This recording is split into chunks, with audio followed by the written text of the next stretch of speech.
Hello everyone, I'm Chris Munch with Thrive15.com. And I'm Josh Merrill with Thrive15.com as well. You know, there's something very important that we'd like to talk to you about. And that's corporate sponsorship. We want you to know that we here at Thrive15 will never sell out to the man. And that's as refreshing as this ice-cold Coca-Cola Classic. Now that's good Coke. We will never stoop down to that level because I know we can be better. Better ingredients, better pizza, Papa John's. We're better than that. And quite frankly, we're above it. Whew. I don't always wear deodorant, but when I do, I wear Old Spice. And that's as refreshing as an ice-cold Coca-Cola Classic. That's good Coke. Even when our competitors say, just do it, we will never bow to the whims of corporate sponsorship. Wow, Josh, those clothes look really comfortable. Well, that's because they are, Chris. Well, there you have it. That's our message. And our promise to you to fly high above the trappings of corporate sponsorship. Thank you for joining us in the Outback Steakhouse studio. No rules, just right. Some shows don't need a celebrity narrator to introduce the show, but this show does.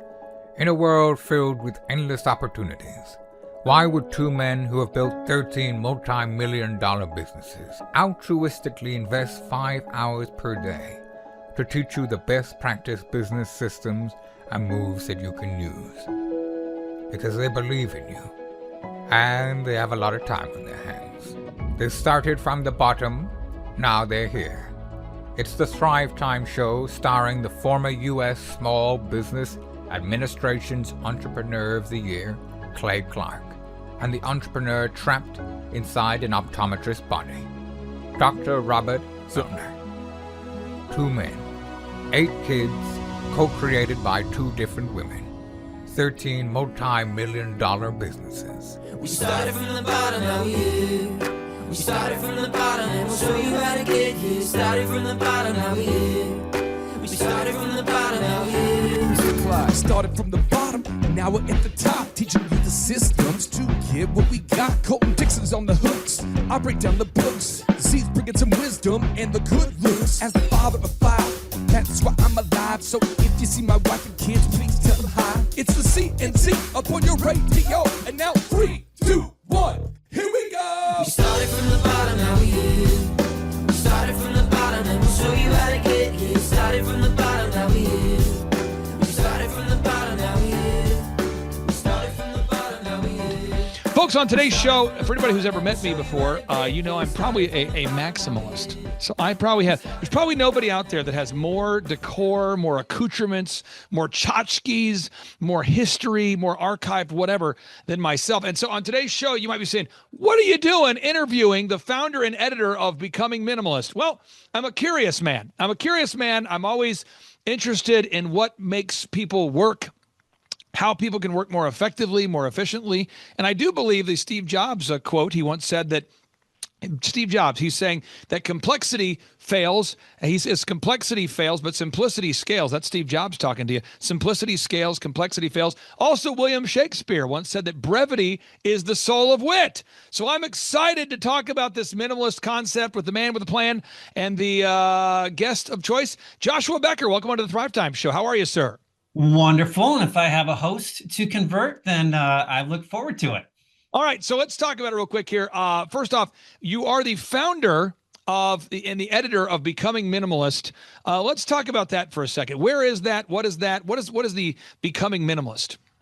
Sure. Becoming Minimalist is a website. It's a decision that I made 15 years ago. So becomingminimalist.com is the home base for all that I do online. I've been full-time working for myself for the last 15 years, running that website and helping people own less and live more.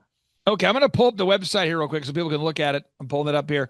I got it on the screen. I think this is the right website here. I feel like I'm there. I'm dragging it over so we get the full screen action. I'm on the website, becomingminimalist.com. For anybody who hasn't been to this website before, what kinds of things can people discover or learn at becomingminimalist.com?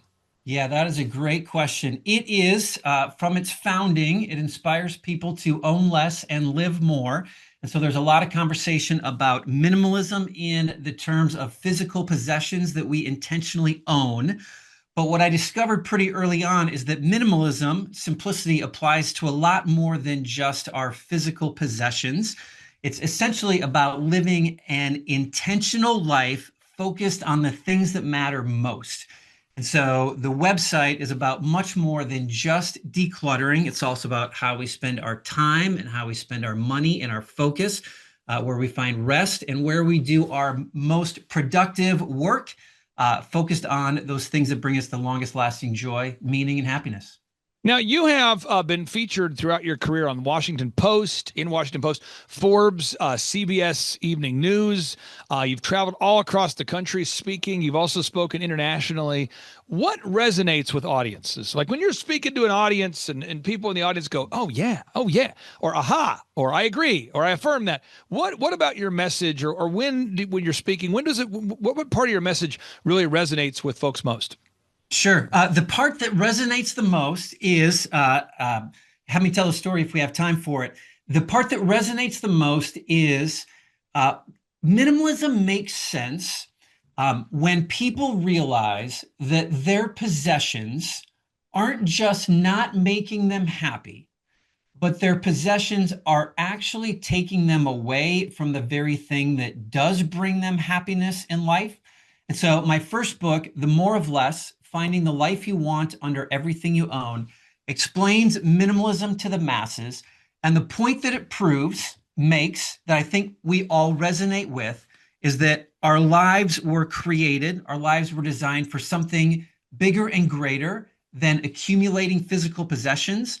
And once we remove that pursuit from our lives, we can chase and pursue things that actually bring more meaning and fulfillment. I think that's the light bulb moment when minimalism makes sense.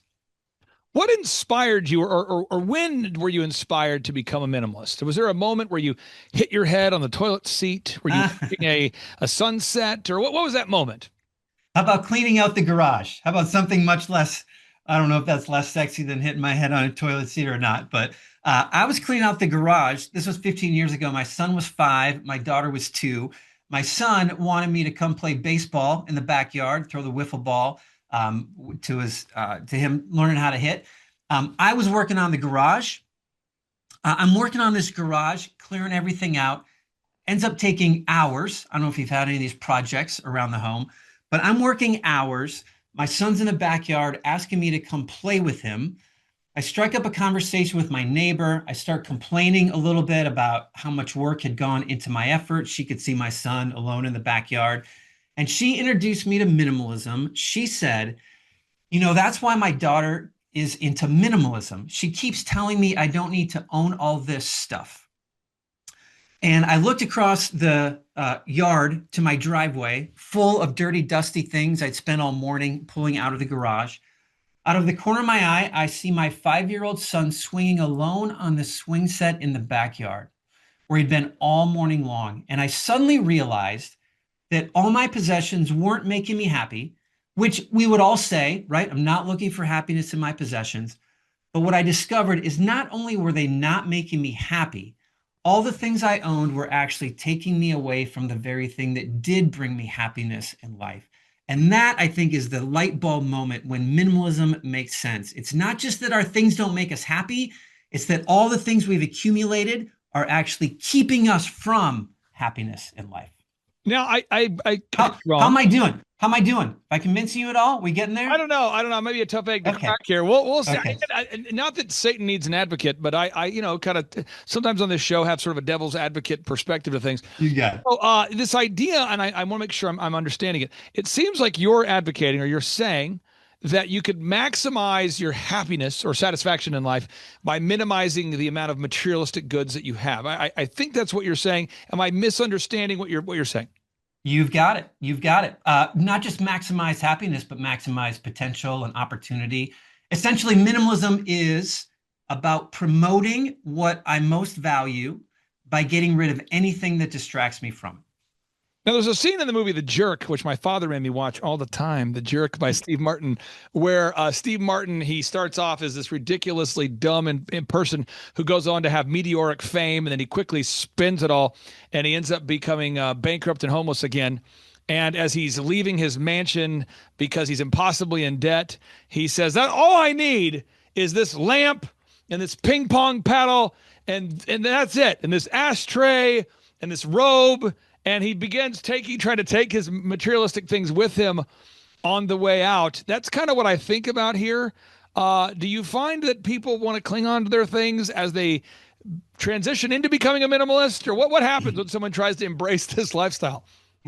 Yeah, so I think one of the most important things for people to understand is that minimalism is always going to look different from one person to another. So minimalism isn't, at least in my definition, the way I practice it, the goal of minimalism isn't I just want to own the fewest amount of things as I possibly can.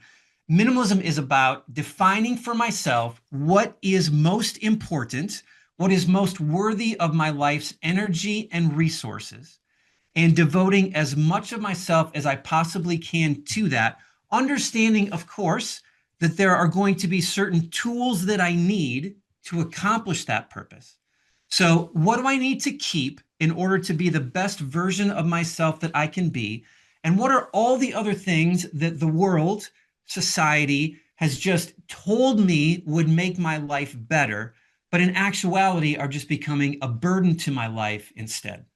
And so certainly it's a difficult process. It's a process that requires people to define their values, figure out what they want to accomplish with their life. Helpful understanding of why am I attached to my things? Why do I constantly want more things? And for that, I mean, that's heart work. Like that's looking into unhealthy motivations and parts of our heart that we don't typically like to look at.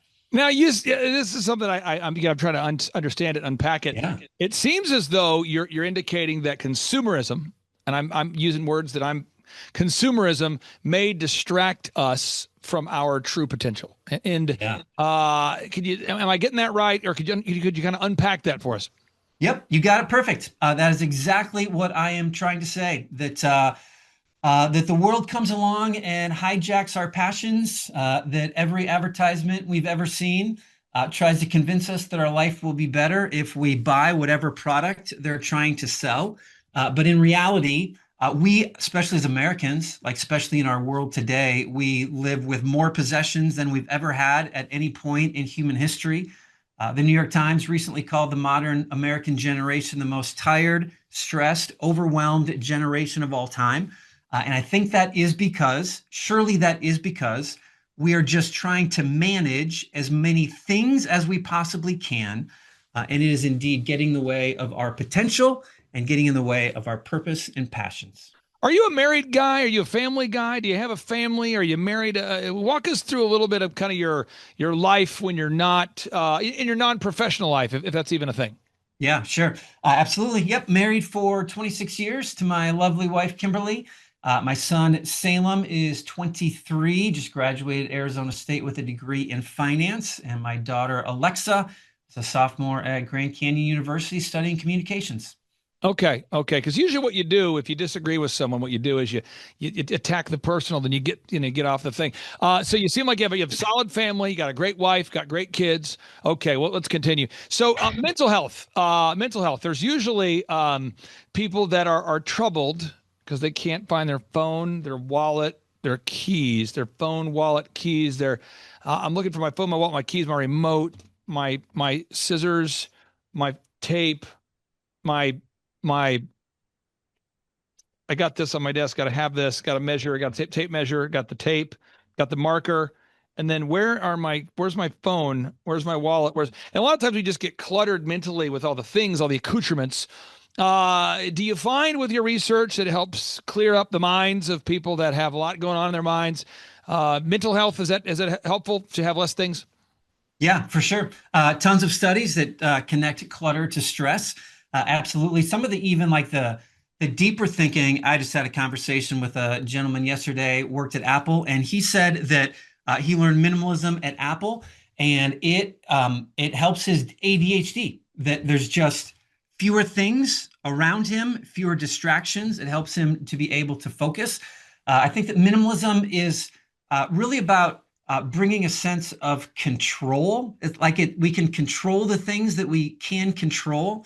I think that that helps our mental health for sure. Creates space, creates margin, cuts down on the amount of time that we need to use managing stuff, which allows us to just spend time in rest and resetting. And one of the main things that I try to help people understand is that I once heard a great quote that if you want to improve your self-esteem, do things that improve your self-esteem. So if you're feeling depressed, if you want to bring about better feelings of yourself, then spend your time doing things that help your self-esteem. And I think really that's what minimalism does in a very wonderful way that a lot of other habits don't. Minimalism is about removing those things that we pursue in life that don't matter so that we can spend more of our life doing those things that do bring real lasting self-esteem into our life. Okay, so let's say that when you decided to become a minimalist, what were you doing before you were minimalizing? What were you doing? Like, were you buying a lot of things? Were you a guy that was a BMG CD subscriber? You're auto shipping BMG? Were you a guy going to Bed Bath and Beyond and buying towels? What were you doing before you embraced this new flow? Weren't we all BMG subscribers back in the day? That's 10 the move. CDs for a penny? Absolutely, I was. As a matter of fact, I can picture the CD rack that I had in my life. The best way to describe my life before minimalism is very squarely in the middle of the middle class. That's where I grew up my entire life. Never missing meals, never eating at the fanciest restaurants in town. The part that I think resonates the most with people is that my wife and I had 3 pay increases over the first 10 years of our marriage. Every single time, it seemed like we should have been able to get ahead financially, but for some reason, we never were. It's just like more money came in, the more money went out. And so 67% of Americans live paycheck to paycheck. Over 70% of Americans say that their finances are a significant source of stress in their lives.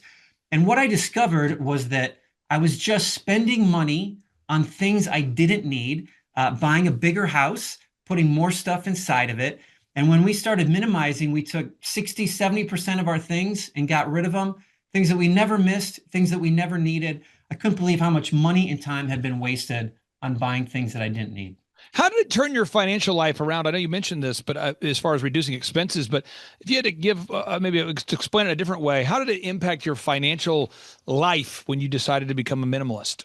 Yeah, well, certainly if you're owning less, then you're buying less. If you're owning less, then you're maintaining and managing less. And so it's a pretty quick connection between owning less and having more money in our lives. For different people, that means different things at different times. If you are struggling to get out of debt right now, minimalism is the key to getting out of debt. If you are living paycheck to paycheck, minimalism is your key to getting ahead of your paychecks and getting ahead financially. If you hate your job and want to start your own business, if you hate your job and want to take a different job, but it pays less, but would be more meaningful, minimalism is the key to make that possible. If you want to be a more generous person, which I think 99.9% of us do, minimalism is the pathway to do that. Folks, I'm telling you, I'm taking notes here. You might not agree, you might agree, but we're taking notes. We're taking notes. It's always better to take notes than to not take notes. Okay, so next question here is, when you have a simpler life, has it affected your life? Have you found that you feel more satisfied? You personally, do you feel more satisfied now that you have less accoutrements, less things? Are you feeling more satisfied? Yeah, absolutely. I think you could picture it. If you were wasting less time and money and energy on things that weren't bringing you happiness, and you could spend more time and energy and focus on things that do bring you happiness, then the connection is pretty clear that you're going to feel better about yourself. You're going to be more satisfied with yourself, not just every single day, but at the end of your life as well. I like to think of it a little bit like like a happiness investment portfolio. Like, where am I going to put my money that's going to bring happiness or meaning into my life? Why would I put most of my money into something that has a very low happiness return on the investment compared to something that offers a longer lasting return that matters longer and more? Okay, so you have a simpler life now, and I think that's good for somebody watching this. You're wanting, but someone says, how do I go from here to there? Someone watching this show right now, if they want to embrace this, do you have tools? Do you have books? Do you have website? I mean, do you have the website? Do you have like a place someone can go if they go, okay, I want to go here to download the thing, or I want to buy the book, or if someone says, I want to learn more about this, I'm not necessarily committed to doing it, but I want to learn about the thing. Where can people go to do that?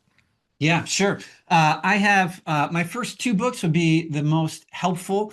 The More of Less, Finding the Life You Want, is the why of minimalism. It makes the case for owning less. My second book is called The Minimalist Home, a room by room guide to a decluttered, refocused life. And that is the how to apply the principles of minimalism. Certainly the website has all free content. My YouTube channel has tons of free content.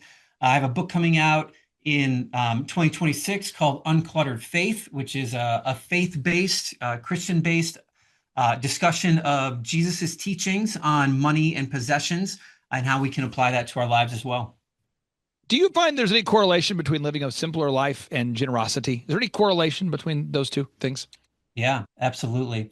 One of the things that I just want to make sure doesn't get lost in this conversation, because I know who's listening and I know some of the thoughts that might be going up against here, is that minimalism isn't about living a smaller life. Some people might use minimalism to stop doing work.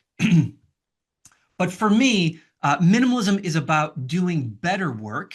It's about doing more work. It's about doing more effective work for those things that matter more. And I actually think minimalism has made me more ambitious in my life, because I'm not earning money for the sake of buying more things or going on a nicer vacation, but I'm earning more money because, number one, work is love. Work is selfless. Work is the way I bring my best into the world and help other people. But the work that I get compensated for, then the money that comes in, I'm able to use to solve problems that I'm passionate about. We started a nonprofit called The Hope Effect. Actually, our first book deal, we took the money from the first two book deals and we started a nonprofit called The Hope Effect, which is changing the way the world cares for orphans. And I got to tell you, I became more excited to market that book, to get it out into the world, when I knew that the income from it was going to help orphan children get into families. That became far more motivational to me than just buying another couch. I'm going to pull up your books here on the screen here. I'm going to Amazon. It's a new website. Perhaps you've heard of it, folks. Amazon.com. We go there. We've got Uncluttered Faith, Own Less, Love More. We've got the More of Less. You've got Simplify. These are the books here. Again, for anybody out there, this is where you go. I want to ask you here, somebody's watching this show right now and they're going, Joshua Becker, where does he get off trying to tell me that I should simplify my life? So what's the most common pushback that you get? I mean, you've spoken to massive audiences. Obviously, you've received a lot of praise, but I'm sure you've talked to somebody who takes you out of your mind, someone who doesn't like what you're saying. What are the common areas of pushback that you've received over the years? Yeah, sure. I can give you two. The first person whoever came up to me afterwards and said, I completely disagree with everything you said, was an entrepreneur. And he tried to make the case. Well, he was making the case that his passion for a bigger house, a nicer car, is what motivates him to work really hard on his business. And I can understand how that can become a motivation for somebody. What I tried to explain to him is that there are actually pursuits in life that can provide us with more ambition and more motivation than just buying a boat or a car or a house. And so owning less intentionally isn't about losing my motivation for my work or for my income. It's actually about using my income and using my work for more lasting purposes. So that's the first one. The second one, just as you mentioned, as you were setting up the question, I get sometimes from people like, why can't you just let people live their life? Why do you need to tell people how to live? Which is very interesting because I think everybody, tries to offer advice about how to live their best life. But I always just counter it by saying, hey, if you go to a really great restaurant, you tell your friends. If you watch a really good movie, read a really good book, you tell your friends, because this is a loving thing to do, that we would try to introduce them to ways of life that would benefit their life and that they would enjoy. And so my books, my website, anytime I post on social media, this interview, like my conversation about you can live a bigger life by owning less stuff isn't about me trying to tell you how to live. It's about saying, hey, have you ever considered this? This is a loving thing that I'm trying to invite you to consider. Now, you've been on some great interviews over the years, some great podcasts, big shows, then you've lowered your standards to be here with me today. So I'm going to ask you this, because sometimes you get off a show and you say, man, that host, if he would have just asked me this, then I could have said this, or I wish he would have said this, or what. So I want to ask you right now, while we still have you, what is a question that you believe that I should be asking you on today's show, or maybe I should have asked you? Should have asked me. That is a good question. I had a couple things that I wanted to get asked, certainly about ambition and passion and work. And I feel like I worked them into my answers along the way. So I knew going in that the biggest pushback here would be, yeah, but I'm an entrepreneur and I need to be motivated by money and I need to work hard and I want to work hard, right? I assume we're all high achievers and we're all driven and passionate. And I just want people to know that minimalism isn't about laying out a beach for the rest of your life. Minimalism is about embracing work, but it's about embracing the right kind of work for the right reasons and ultimately finding more satisfaction, well-being, joy, making a greater impact in the world with the one life that we have to live. How would you describe your faith? Like, what's your worldview in terms of your faith? Yep, I was a pastor for 15 years. My faith drives everything that I think about in my entire worldview. Protestant is the theology that I subscribe to. So I found that in many ways, minimalism aligned really well with my Christian faith, because minimalism is essentially about owning less of the world so that I can have more of God in my life. Minimalism for me is centered very much in the understanding that there is more to life than the physical things that we can see.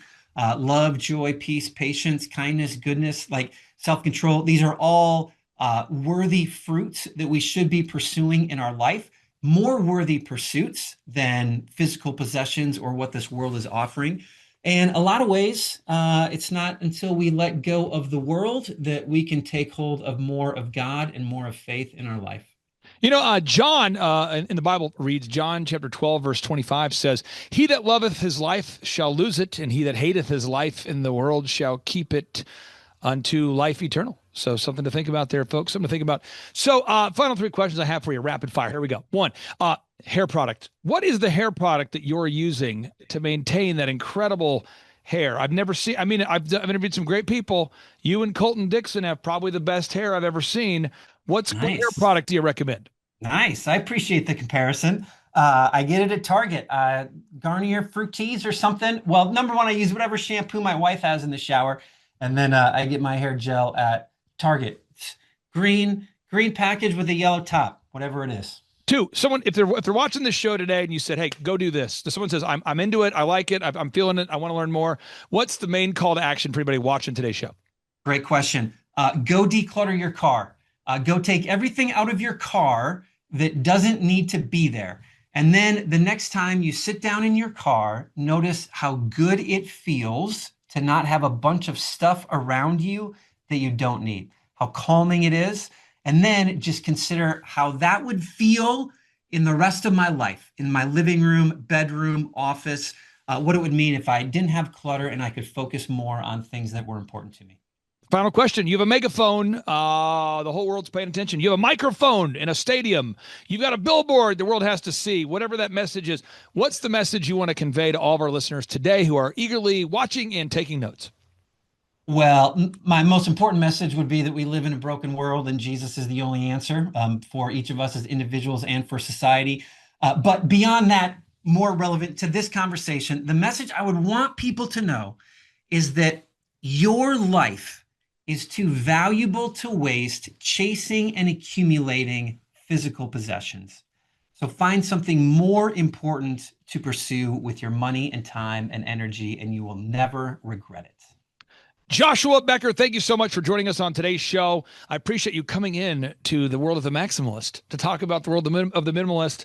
Hopefully you feel like my questions have been fair with you today. Thank you so much for your time and energy, and I really do appreciate you, and I look forward to maybe having you on the show again. Thank you so much. Thank you. I loved it. Bye-bye. But that Clay Clark, man, he is one character. It's a good word for him. Character. Character. Yeah, that is it. Good, driven, smart. And I've never met a guy who was so hyper all the time. He's doing so much good. And then I met his mother, and she just says, she just lets him be Clay Clark. I mean, so he's endorsed by his mother, and he's doing magnificent work. So it was great meeting you out there and all the people that he surrounds himself with. Clay Clark starts his days at 5 o'clock in the morning. Oh, it's incredible. Yeah, he's a machine. He's a machine. Yeah. But I have problems with my company starting at 9 o'clock. Yes, hundreds of people showing up at 5 a.m. in Tulsa, Oklahoma. Man, he's a leader of a leader. He's a fantastic young man. No, he is. You could be anywhere doing a lot of different things, but you chose to be here. Clay Clark is here somewhere. Where's my buddy Clay? Clay's the greatest. I met his goats today. I met his dogs. I met his chickens. I saw his compound. He's like the greatest guy. I ran from his goats, his chickens, his dogs. So this guy's like the greatest marketer you've ever seen, right? His entire life, Clay Clark, his entire life is marketing. Whoa.